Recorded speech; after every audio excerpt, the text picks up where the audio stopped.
Bonjour, Président Collé. Bonjour, Ousmane Bembi, avec votre chaîne Topkin Info, chaîne Yaba Congolais, surtout. Voilà, alors, on est revenir sur le discours à la nation du chef de l'État, Félix Tshisekedi, qui appelle les Congolais à la mobilisation. Comment vous analysez certaines opinions, société civile, les associations de droits de l'homme, va critiquer ce discours, ça va montrer vraiment important ce discours. Tout comme ça, c'est discours où il a déclaré guerre dans Rwanda, certains vont constater que Congo continue toujours à pernicher devant notre ennemi bien identifié. Certains aussi dans le pays, il fallait aussi se prononcer sur la complicité de l'Ouganda. Donc, plusieurs questions, divergences. Dans le pays, le chef de l'État a béni la mobilisation totale, mais à conditionner. Donc, ce sont des mesures antidémocratiques. Comment vous analysez? Merci de Konangaï Ousmane, ndenge na lobakake et mboka na biso ya Congo et koki kozala des familles kaka na ba vrai Congolais o bazali ko comprendre importance ya Congo et ya ba Congolais. Et discours ya chef de l'État ezali ko s'inscrire dans le cadre ya article 63 ya constitution na biso où ils allaient koloba que tout Congolais a le devoir de défendre la nation au cas de menaces et de violations. Il y a la frontière nabiso. Alors le chef de l'État dans cette optique-là a alerté la population, peuple congolais dans son ensemble, pour que ba danger nini oyo ezali ko guetter la République démocratique du Congo. Dans le discours na ye ayebaki kotalisa biso ba Congolais atalisi tango azui pouvoir makambo akutaki makambo ezaki akutaki bitumba akutaki insécurité akutaki infiltration non seulement ya Rwanda bien sûr mais infiltration il y a les 14 pays membres ya AFDEL oyo bayaki awa depuis 97 batwana nyonso tout bayaki ko infiltrer mboka na biso.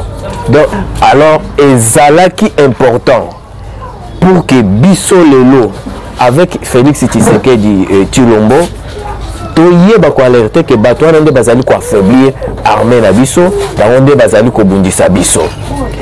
Président a bandi diplomatie alobi bien que non a choisi ça qui deux options. Option ya liboso ezalaki diplomatie pour nani diplomatie a préciser bien le discours na ye ezali parce que biso na culture na biso ba Congolais nous sommes des Bantous, nous sommes les gens au ba respectaka bato donc na ko résoudre ba problème na biso de manière pacifique. C'est ainsi qu'engagea qui diplomatie akendaki na yango même ti ya ko signer ba mikanda na ba Rwanda banini dans les soucis kaka ya koyeba ko mettre kimia pour que ba désordre si la bitumba violation ba pillage ya ba minéraux nini et c'est la pour que biso na biso ba Congolais les 9 pays frontaliers tozala na kimia. Mais accent constant que malgré ba effort à sali bandeko wana baza toujours na ba logique na bango ya ko faire persister le Congo na kati ya insécurité pe ya ko piller minéraux ya Congo. Mais aye ko alerter population congolaise, peuple congolais, côté ça bango que non, nous sommes à ça là qui l'essentiel pour nous promouvoir notre culture. Mais je mets l'impression que bateau baza même culture na bisoté. Baza la pour ça débat payer biso ba boma biso. Par conséquent, préparez-vous déjà en prévision. Il y a déclaration, si possible, il y a guerre Oyekoya. C'est ainsi qu'à lancé appel. Parce qu'il faut souligner que tous avons un problème effectif dans l'armée Nabiso. Tous avons un problème effectif dans l'armée Nabiso parce que il fallait déclarer guerre. La guerre, pour nous déclarer, on a une procédure. Il y a une procédure avant de déclarer la guerre. Il faut s'assurer que nous osons disposer autant des éléments, osons disposer d'armement songolo, osons la confiance, il y a bateau oyo bazali na ba fonction. Or, après la nomination il y a chef d'état-major, le président avait donné la mission dans le nouveau chef d'état-major il y a d'abord un identifier les officiers étrangers, commettre tous les traîtres là. Deuxièmement, il y a ça y est, effectif réel, il y a armée, et toutes ces missions, ce qui est ici, à ce moment-là, le président verra quoi faire. Mais l'entretemps, si déjà alerté Bissotto s'est préparé, en prévision, il y a Oyo à déclencher le lobby. Dire que nous allons pleurnicher, moi je pense que biloko ndenge kokika kolobama kaka na bato Oyo ba koki ko comprendre que Congo ezali dénominateur commun pour la biso. Bango nde ba koki koloba biloko wana. Mais bato bazali ko comprendre, ba comprendre eloko ni le président de la République à lobby. Déclarer la guerre, le Congo est prêt à la guerre. Mais la guerre a une procédure. Cette procédure, raison pour laquelle le chef de l'État a lancé mobilisation de la jeunesse, va s'enrôler massivement Nakati ya armée sur toute étendue de la République. C'est parce que c'est très bien que nous avons un problème de l'effectif. Deuxièmement, Tango Azako Kambouya à mettre en garde, infiltré, parce qu'il y a que dans l'armée, il y a. Non seulement les infiltrés, même le discours. Oui, le discours aîné. Justement, oui, il a évoqué le discours aîné pour éviter à ce que l'adversaire brandisse ça comme étant ses armes au niveau international. Si vous avez suivi les rapports du secrétaire général de l'ONU, Antonio Guterres, il y a Assemblée générale, il y a Conseil de sécurité. Il a présenté la haine ethnique où Seloye et Zali ont monté dans la population congolaise. Là, il fait allusion à Rwanda. Donc, il nous accuse. Donc, pour naïe, c'est important pour nous, ils allaient fonder le Congo et nous pour défendre la revendication du Congo vis-à-vis du Conseil de sécurité. Cela implique aussi les accords que nous bazali complices na eux to subir parce que sur l'un des rapports na épée na Conseil des Nations Unies qui contre biso. Donc to za ko exhorter bandeko jusqu'à présent à 5 biso na sens il y a patriotisme. Tout se mobiliser, tout côté na président Azado ils ont un discours anti-patriotique. Bon, qu'est-ce qu'il comprend? Qu'est-ce qu'il comprend par appel à mobilisation, mais conditionné. Conditionné comment? Conditionné comment? Il voulait aller directement à la guerre pendant que nous avons un problème d'effectifs et armés. Donc, lui, il veut nous tendre piège. Lui, le président de l'Azado. Il veut tendre le piège dans la République.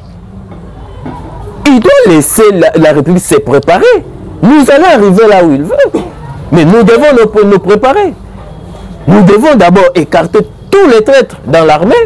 Nous devons renforcer l'effectif de notre armée. Nous devons renforcer les services de sécurité, avoir des renseignements réels, fiables, qui vont nous servir à ce que, à chaque fois qu'il y a attaque, il y a qu'à procéder.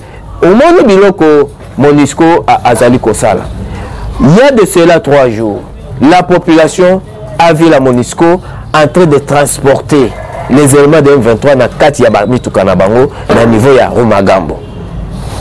Pourquoi?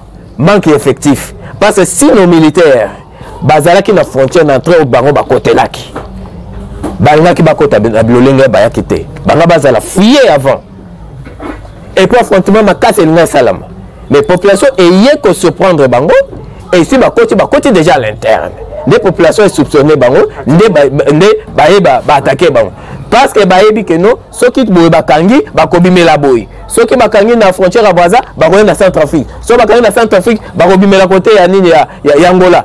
Et ça problème effectif.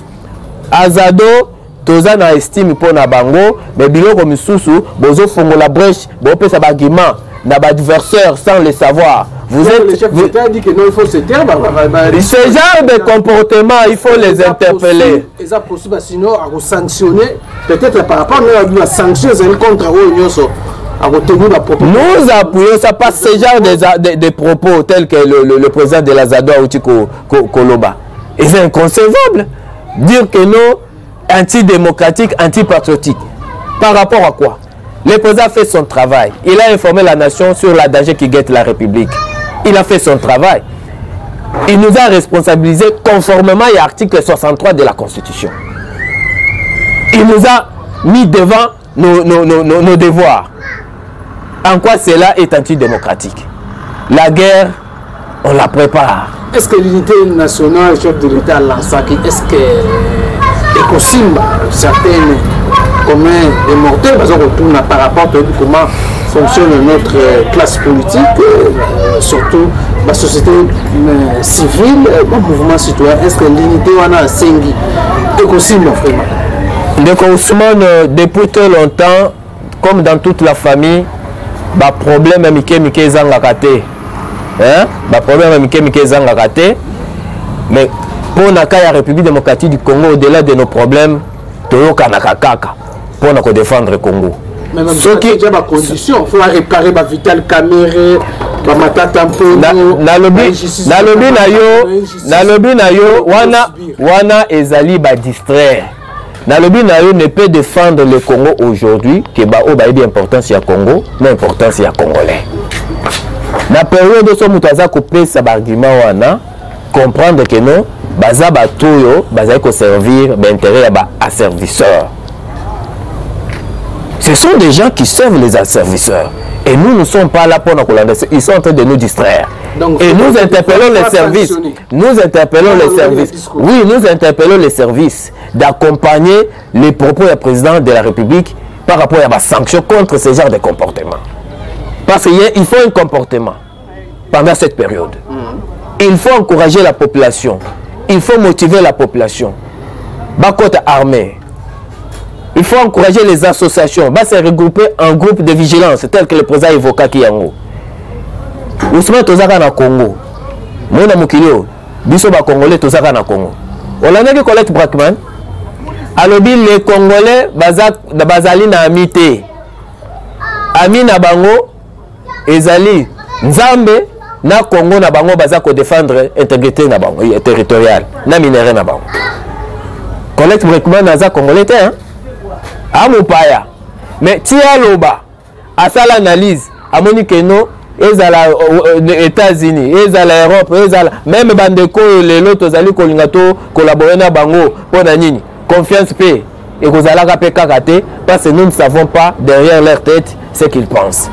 Mais néanmoins ceux qui na kati na biso to simbami lokola un seul homme président le bana discours que non ne doutez pas un seul instant que ceux qui toza bomoko tokolonga pe alobaki que non ezaka kabiso moko nde tokoki ko défendre le Congo koleka batu misusu. Donc le Congo nous appartient et c'est la terre de nos ancêtres et toko défendre yango jusqu'au bout et jusqu'au sacrifice suprême. Mutu moko te akoya kolongola biso pe koboto la biso Congo la biso. To sengi na jeunesse congolaise partout au Bozali, to sengi na ba leader d'opinion, le musicien, les sportifs, je ne sais pas ce que aux anani.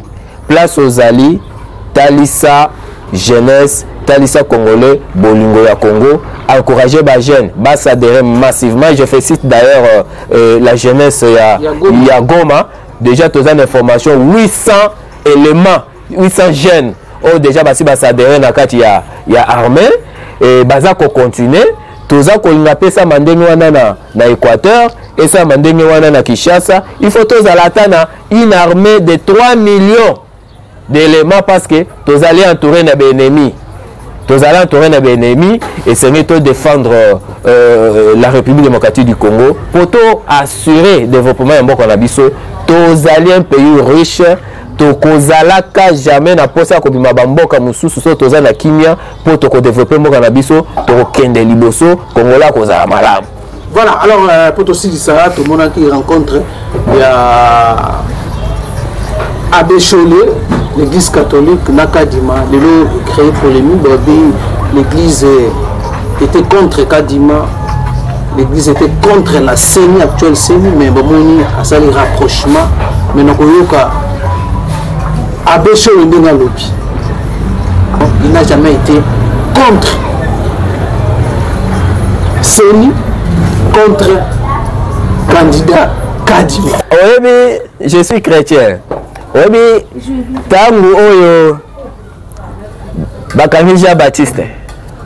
hein oyebi Jean Baptiste nda ayaki koprépare nzela mpona mwana Yesu Masiya ye nayebisaki bato ke mobikisa koya kosala boye me ntango bakangi amoni ke Yesu yango ayaki mobikisa abikisi ye te atukomi na baduti atindi bato bokende kotuna ye soki wana ayaki ye Yesu arepondaki ye na nyina misala abikende yebisa ye oyo bosala nini bomoni abe shole tokoteni ye rigueur te mais akendaki converfier attends si réellement il y a des préparatifs par rapport à avancer dans l'élection amoni que non oui il y a du sérieux plus de 4 millions de dollars américains ont déjà financé ici déjà ebimisi pour la préparatif élection 1 688 000 cartes électeurs pour le personnel dans le cadre de la révision du fichier électoral, achat de kits de matériel, il y a CENI. Moi, tu es ici, les alliés enrôlement pour la diaspora. Décembre, les alliés enrôlement pour la population congolaise dans le niveau intérieur. C'est pour dire que nous, ceux qui rêvent, qu'il n'y aura pas la tenue des élections, va rectifier sur parce que Tobo il la biso que nous va gagner qui pendant qu'il va se préparer pour brandir biso ma preuve. Les élections sont là. Abéchole à se rattraper parce que accueilli à Moni que non en tout cas il y a des préparatifs où ils ont dans le cadre des élections. Il y a un discours selon certains. Mais un homme réaliste ce qu'a Moni que non en tout cas quelque part tout doute qui met au moins une tasse au salon avec toute la conscience. Il peut se rebiffer. Et au lieu de l'éternel sataniste. Mais il faut comprendre que nous, en tout cas, il y a des avancées. De ce côté-là, nous devons encourager. Nous tenons les rigueurs. Et seulement, suivez les aliments malamu. Et tout continuer aux avisions parce que l'élection est la libre, démocratique et transparente. Et. Nations Unies dans le bateau. Bon, Nations Unies, il y a un chantage. Avec l'instabilité, il y a chantage. Il y a Congo, il y a élection inclusive. Non, c'est faux. C'est faux. La stabilité, il y a Congo, il y a une volonté politique. Il y a des dirigeants na yango. Et il y a une élection. Élection pour les Nations Unies, les États-Unis. Il y a une façon de régler les comptes na bateau pour obéir na bangote. Entre autres. Mais Félix Tshisekedi, non?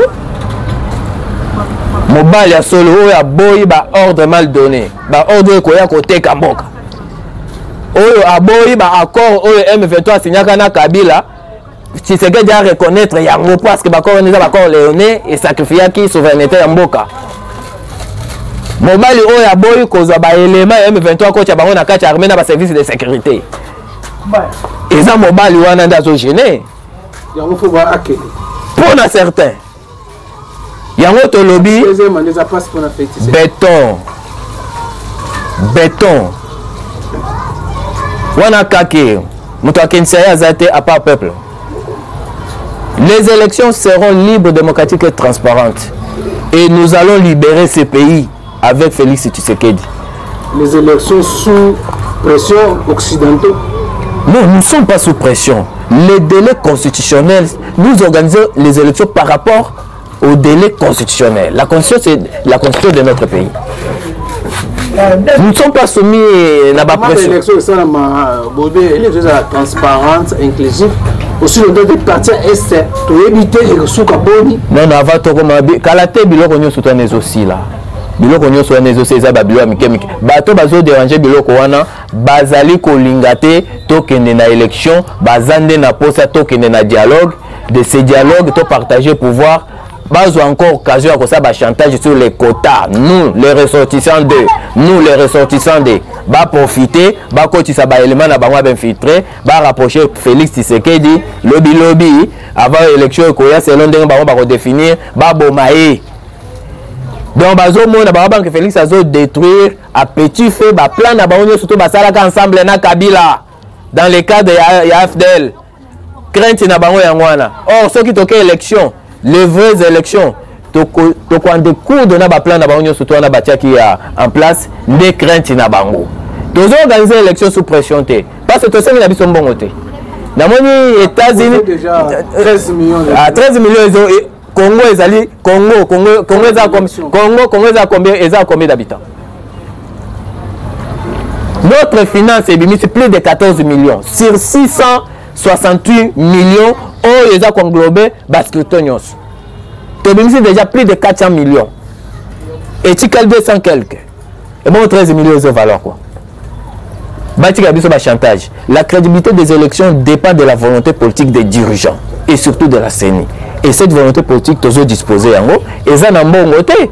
Tous qui en haut pour les dons babo ya kangote. Mais y a un tendé que ça la que la tenue des élections et ça et ça la maté parce que volonté politique et allés à organiser des élections. Tous estimé que avec l'organisation des élections et nous allons vraiment remettre les choses sur les rails parce que le Congo est allé qui tellement déstabilisé avec Kabila à tel point que non l'homme congolais a perdu sa crédibilité, valeur n'a un monde des alliés sous-soutés. Donc nous voulons rétablir la valeur du peuple congolais où les allés papier partout dans le monde à travers ces élections et Salama. Ensemble avec Félix Tshisekedi. Voilà, merci. Merci Ndeko Ousmane Bembi.